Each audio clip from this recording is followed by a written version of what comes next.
infrastructure, middleware, and interfaces as a unilateral stack. It's more designed as a core middleware where it can talk to multiple different kinds of operating systems, and so the way that architecture is designed is very critical. The system on point number 5 is very software centric. It isn't based too much on hardware or on services that are being delivered. It's largely around the software and the analytics around it, and the intelligence that you create within the software side of it, that is the heart of the solution. The next piece is that it allows for a multi-axis pivot. If you need to change how you want the business to grow, you aren't trying things on one dimension and then changing that one dimension. You're actually trying things on multiple dimensions, seeing what is tracking, and then being able to change and pivot on a multiple dimension or multiple axes at the same time. And then finally, the way you design for it is one where you aren't designing where every local solution that you create is very unique. You typically have a global architecture, and the localization is just a refinement. And so you need to be able to do that in terms of how the solution works. Hopefully some of this will become clearer to you as we get through some examples.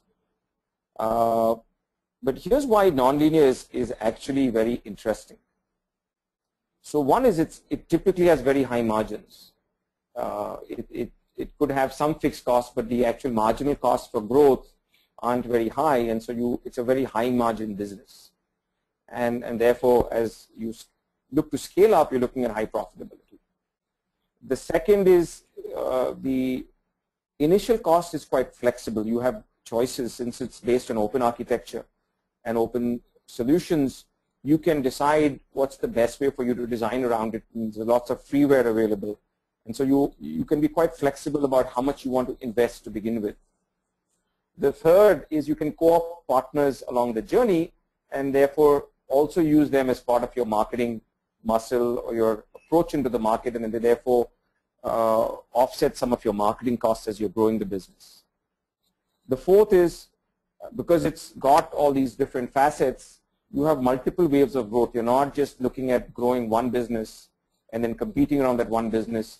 You are actually enabling multiple waves of business growth.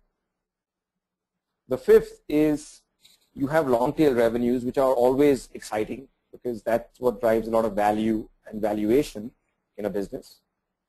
The sixth is it's a global footprint. You're actually not focusing on a very local business. You're focusing on a global business at some stage. You don't have to start there. You can start very locally, but you're thinking about building something very global. And then finally, there are very, very, very, very, very few companies that I have identified who are thinking about building businesses like this from the get-go. So you will have limited competition if you design your business to be a nonlinear design business. So very quickly, we will jump into a couple of examples that I have been involved in. So to give you my background, I'm an engineer. I've worked in the automotive sector. I did my MBA. I worked with McKinsey & Company here and in Wall Street. I then moved on and started my own offshoring advisory business. And I joined a company there called Everest as a partner. I set up their think tank in Delhi, and that's where I first started to discover the nature of these types of businesses. And I built my first one when I came back in 2007 as the CEO of Total Environment, a real estate company here in Bangalore called eBuild, and we'll use that as the first example. And now as part of Mukti, I'm working on 3 others. One is my own, and then 2 are 2 of my clients.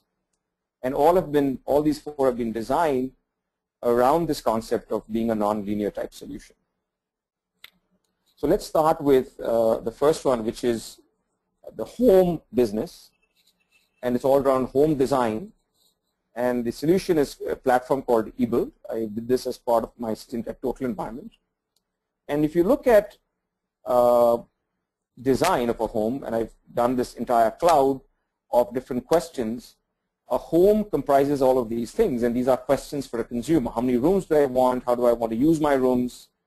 what kind of finishes do I want in each room, what types of switches, where do I place them, what's the design of my fixed furniture, what kind of lighting would I like, what's the overall layout in the room, what's the budget I want to spend, how do I design for future changes, how do I add on items, what kind of flooring should I get in each room, and then movable furniture. And there's a longer list than this. And if you think about solutions that have existed in the market for this, there are lots of solutions that have existed for kitchenware, for finished designs, for flooring, for lighting solutions, for layout design.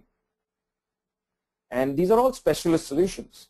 And eBuild is a platform that we built as part of Total Environment we designed, where we said the overall design of the home, which includes its layout and includes these interior items and includes these finishes, is there a way we can architect the language around that? And they'll build a core platform that resonates with that language, and then build a middleware that manages that, and then API-based solutions to work with partners. And that's what we did. And that is what I call a nonlinear solution. So now, as we built that out and use it in Total Environment, we're partnering with best-in-class flooring companies from around the world. We're partnering with best-in-class cabinetry companies, interior finish companies, interior designers, and enabling how they operate within their own worlds in terms of this broader ecosystem for homes. And that's one solution that we built, where the core solution was designed and owned in the platform that we built. Another example is the whole business of personal time, which is a product that I currently have designed as part of Mukti called Blunkit. And here too, if you look at the kinds of specific questions that people might have in context of personal time, it's all these kinds of things. What are my friends doing? What's interesting this week? What's the trending stuff that's happening? When's my favorite artist in town so I can plan to go for that show? What's the new movies releasing? Where should I take my son out? What's a good restaurant to try out? Who else is free among my friends that I can go out with? Are there tickets available for something? What's the best offers? Where are the best discounts? What else can I do? Etc., etc. And again, you have lots of solutions both in the US and here that are designed around this, right? Whether it's Foursquare, Yelp, Zomato, Book My Show, there's a bunch of solutions that are solving for each of these different markets. And again, the way we design Blunkit is we try to create an architecture that cut across all these different markets, and then figure out a way to partner with Book My Show and Zomato and Indian Stage and Just Eat and others, and did win-win solutions with all of them and co-opted them into this kind of bigger ecosystem around personal time.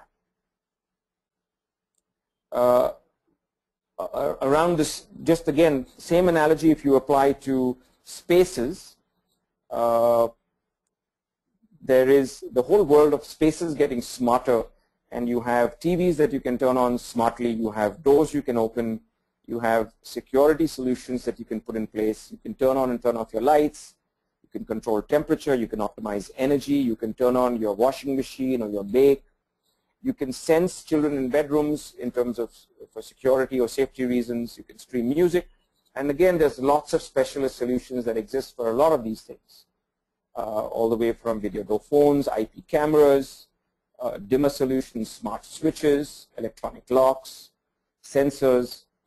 And what we've done again in Silvan in terms of what we've designed as Silvan Connect is again a core platform that kind of tries to design across all of these and therefore create an ability to kind of solve for the overall ecosystem play. And the final one that I'm working on is in the overall talent space, where we're starting with what we call graduate hiring. And if you look at the overall market of graduate hiring, where there are, colleges, most of them 70% in remote locations, tier 2 or tier 3 remote locations. There's a bunch of different things that are required for people looking to do that, which is accessing these candidates, their resumes, assessing them, communicating with them in the process of communicating them about yourself as a company, the entire interviewing, logistics around traveling to those locations, support around tests or interviews, etc. Actually figuring out when to meet people at different stages of the process. And then when you've hired them, figuring out staying for them, financing, onboarding. If some of them need reskilling, then figuring out that reskilling. And once again, if you look at that market, there are specialist players that have existed, eLitmus, Metatrack, and lots of other players, Aspiring Minds, Talent Spring, who are solving specific aspects of that market.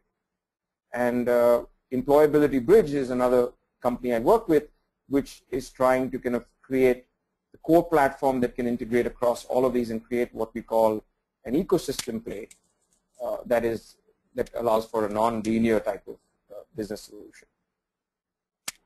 So I'll stop there because this isn't necessarily a very straightforward topic. I think just to summarize again, this is the future types of opportunities that can exist. To give you some quick examples of non-linear businesses, Google is one in terms of the entire platform that they're driving across Drive, Google Docs, YouTube, etc. And they're integrating that themselves, even though they built the individual platforms as well. Facebook around the social platform, iTunes around music and media management, Amazon around what they're doing in terms of a number of different businesses built across digital infrastructure. So these are all examples of non-linear platform ecosystem type solutions.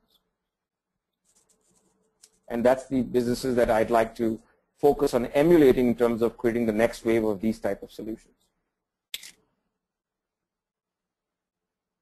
So Sneha, should we move on and open this up to questions? I'll just stop. So we'll start with the Q&A. If you have any questions, please post in your questions.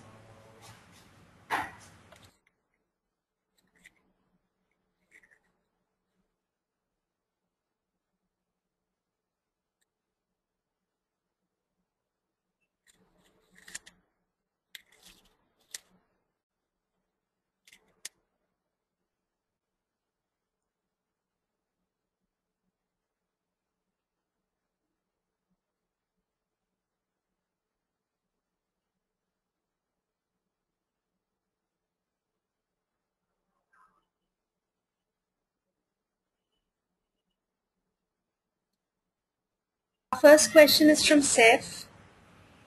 He says, how are the opportunities in India as far as connected homes go, especially devices that need Wi-Fi and high-speed internet architecture?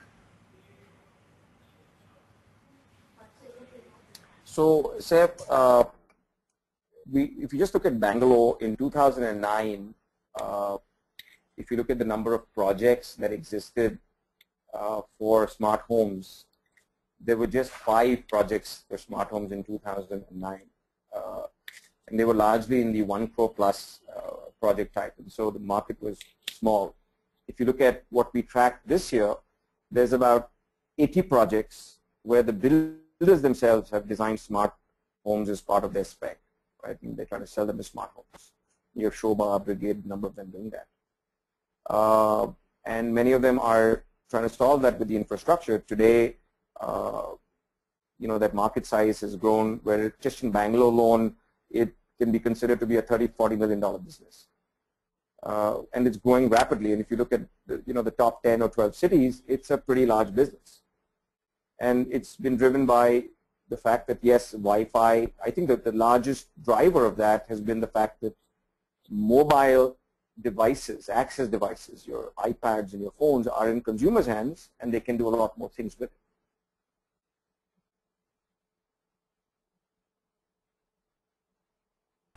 Our next question is from Anamika. She says, does the business I'm in need to be completely scalable for this model to work? So yes, a nonlinear business is typically quite scalable. Like I said, it's a high margin business, so it's software driven. So software, and especially if you run things on the cloud with Amazon Web Services, etc., allows you that scalability. It isn't manpower intensive, which is a services business. It isn't high capital intensive or infrastructure intensive. And so yes, it is. the very nature of the business is very scalable.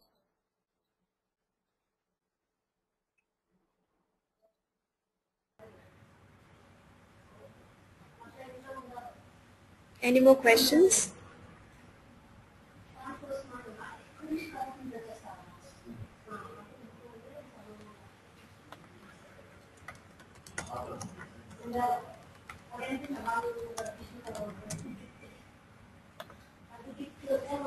Yeah, there's a question from Varun. He says, how and in what way ideas need to be generated for such kind of businesses? That's a very good question, Varun. I think the first thing is to really decide what you're trying to solve. And so the ideas, I think, will come. I think it's not easy to design a non-linear business. And if you choose the low-hanging fruit, which are the digital businesses, so all of what I talked about, iTunes, which was a media-based business, Facebook, which is all to do with social and personal communications, Amazon, which is to do with e-commerce and digital infrastructure, and Google, which is to do with search and documents in terms of the digital highway. Those are all low-hanging, easy fruit. Those are things that were easy to put online because they were designed for it.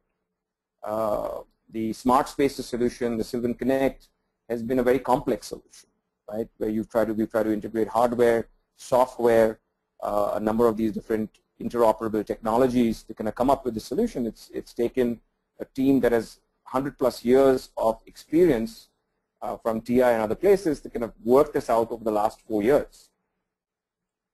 And so none of these are very straightforward businesses, but some of them that still exist out there, parts of e-commerce, parts of solutions around education, especially around financial inclusion. So we look at just the India picture. There's a bunch of solutions that are around financial inclusion, that are around vocational ideas. You can design, you just have to think about something where you're enabling the ecosystem versus delivering a specialist piece of it. And then I think the next part of the trick is to identify markets where partners already exist that you can work with. So some of those specialist partners that you want to work with, they could be microfinance agencies, they could be NGOs, depending on the market you place, they exist, and so you design your solution to include them so that you can go to market.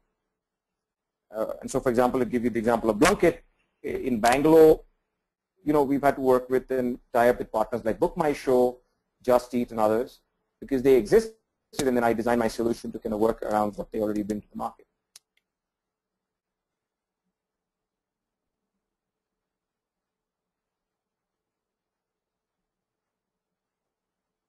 Any more questions?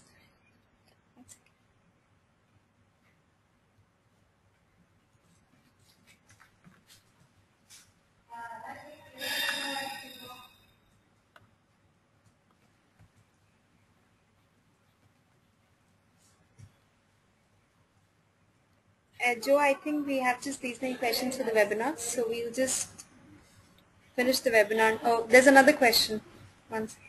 So the question is from Anamika. She asks, I am in conflict resolution space and I'm in the process of building a model. Can we have your email ID for questions that occurs to us later? So I would suggest send it to Sneha, and I would be glad to take and answer specific questions. This is not a straightforward area. I think I don't understand what you mean by conflict resolution. There are a number of companies in that area, so I don't know what exactly you're trying to do. But I can, the overall business of creating an ecosystem around that is something that can be thought through.